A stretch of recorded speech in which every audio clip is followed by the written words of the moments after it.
Hello. I'm going to be talking on discipleship, the importance of discipleship.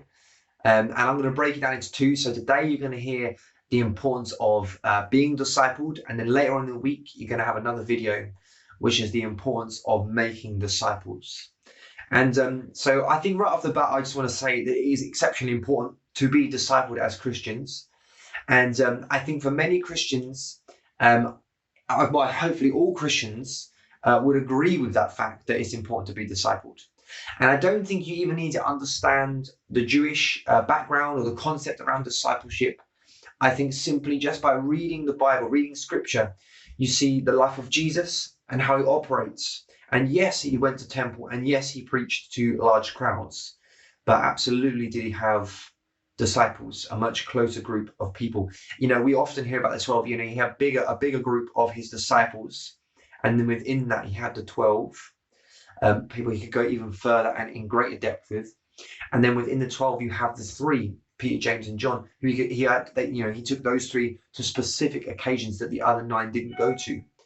And so, and then some you would even argue that actually within the 3 there's 1. And I just want to encourage. There's a model that Jesus seems to lay out of, yes, it's important to have preach to large crowds and to attend temple, but it's also so important when you're doing life as Christians to be in discipleship. The next thing I think it would be interesting to address is I believe many Christians, once they've come to, they think, yes, I agree with the concept, it's important to be discipled. They then make the mistake and they would say, well, I am being discipled because I attend church. Because I go somewhere on a Sunday morning, I am being discipled, and that isn't the case. Sunday morning is Jesus' equivalent of preaching to the crowds. You are one of many who listens to the teachings of Jesus, which is the crowd. You're missing out on the whole discipleship, doing life scenario, and that is the big difference. Is when you go into discipleship, it is doing life with one another. It's a much more intense relationship where you get to do life with a group of people. The importance discipleship can have on your life is profound. Where else are you going to be challenged? Where else are you going to be held accountable to? Where else are you going to be encouraged so specifically in your area? You're just not going to get that in a greater, bigger setting.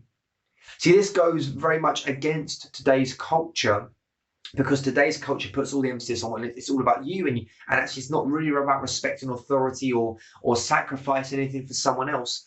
Whereas discipleship is, no, you're in a group, in this intense group where you get to do life together. Where someone who is discipling you might say, actually, I believe this would be beneficial for your life. Actually, that what you're doing is damaging to your life. You need to stop that. And you need to have the maturity, the respect in that relationship to say, okay, I trust you. You're discipling me. I trust you in that. The next mistake I feel Christians make a lot is they put the kind of the emphasis or responsibility on someone else for their own discipleship. Like, okay, well, it's important for me to be discipled. I can't get that from a Sunday morning, so I need to be in a group with other people. Okay, I'll wait for that group to find me. That doesn't happen. Actually, you need to be actively seeking out that particular group. If you're listening to this right now and you're thinking, actually, do you know what? I'm not being discipled. I've heard what Daniel said.